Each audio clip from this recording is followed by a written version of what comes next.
Pinagtibay na ni Pangulong Ferdinand R. Marcos Jr. ang panukalang ilipat ang petsa ng eleksyon sa Bangsamoro Autonomous Region in Muslim Mindanao. Kung kailan na yan magaganap, alamin sa report ni Clazel Pardilla.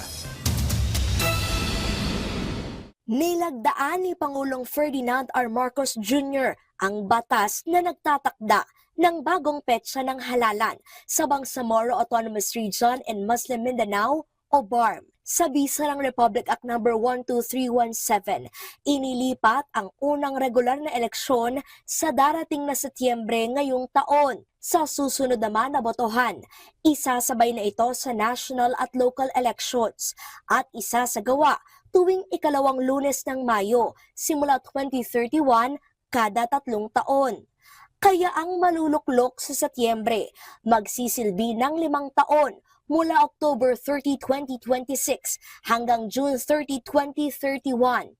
Sa ngayon, pansamantala munang pinahaba ang transition period at mananatili sa pwesto ang Interim Bangsamoro Transition Authority habang hindi pa nakakapaghalal ng mga bagong opisyal. Inatasan naman ang Commission on Elections o COMELEC na pangunahan ang eleksyon sa Setyembre alinsunod sa Bangsamoro Electoral Code, National at Organic Law. Gagawin ito sa pamamagitan ng automated election system na ginamit noong May 2025. Ilalabas ng COMELEC ang bagong schedule ng paghahain ng kandidatura at iba pang panuntunan kaugnay sa botohan sa BARM. Sasagutin din ng komisyon ang mga gastusin sa eleksyon pero maaari ring magbigay ng dagdag pondo ang Bangsamoro government. Ito na ang ika-4 na beses na naurong ang BARM eleksyon. Matatandang noong Enero, ipinagpaliban ito ng COMELEC dahil sa mga legal at operational na issue.